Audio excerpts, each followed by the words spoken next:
महाराष्ट्र अनलिमिटेडच्या सुरुवातीला एक मोठी बातमी आहे। देशाचे गृहमंत्री अमित शहा छत्रपती संभाजीनगरच्या दौऱ्यावरती येणार आहेत। 15 फेब्रुवारीला अमित शहांची भव्य सभा पार पडणार आहे। छत्रपती संभाजीनगरच्या सांस्कृतिक मैदानावरती ही जंगी सभा होणार आहे।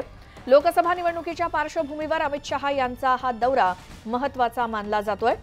छत्रपती संभाजीनगरमध्ये 15 फेब्रुवारीला केंद्रीय गृहमंत्री अमित शहा येणार आहेत आणि त्यांची जंगी सभा देखील पार पडणार आहे।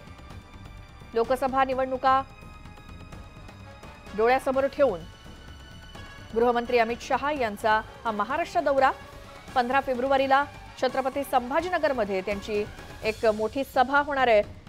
या संदर्भातली माहिती घेऊयात आमचे प्रतिनिधी सिद्धार्थ गोदाम यांच्याकडून। सिद्धार्थ, अमित शहांच्या दौऱ्याबद्दल निश्चितपणे अमित शहाचा दौरा हा अत्यंत महत्त्वाचा आहे। 15 फेब्रुवारीला मराठवाडा सांस्कृतिक मैदानावर ही भव्य जंगी सभा होणार आहे आणि जसं आधी तुम्ही सांगता त्या पद्धतीनं महाराष्ट्रामध्ये भाजपनं मिशन 48 हे आधीपासून सुरू केलेलं आहे। छत्रपती संभाजीनगरमध्ये भाजपची उमेदवारी मिळेल अशी पद्धतीची चर्चा होती आणि त्यामुळे भागवत कराड असेल यांनी मागच्या 5 ते 6 महिन्यांपासून जे आहे लोकसभा पिंजून काढलेल्या वेगवेगळे कार्यक्रम आहेत, गाव चलो अभियान आहे, या सगळ्या गोष्टींमध्ये भाजपने लोकसभेच्या निवडणुकी आधीच आघाडी घेतलेली आहे आणि आता अमित शहा यांची सभा ही अत्यंत महत्त्वाची आहे कारण सर्वच पक्ष निवडणुकीच्या तयारीला लागलेत। मात्र अमित शहा या ठिकाणी येत असतील तर भाजपची दावेदारी या ठिकाणी आणखी मजबूत होईल आणि भाजप पहिल्यांदा माझ्या मते जी आहे छत्रपती संभाजीनगरची लोकसभा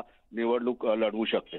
बिलकुल, धन्यवाद सिद्धार्थ या सगळ्या माहितीसाठी। त्यामुळे 15 फेब्रुवारीला अमित शहा ज्यावेळेला छत्रपती संभाजीनगरात येतील तेव्हा बघूयात त्यांची ही सभा नेमकी कशी पार पडते आणि ते आपल्या कार्यकर्त्यांना काय मार्गदर्शन करतात आगामी निवडणुकांच्या पार्श्वभूमीवर।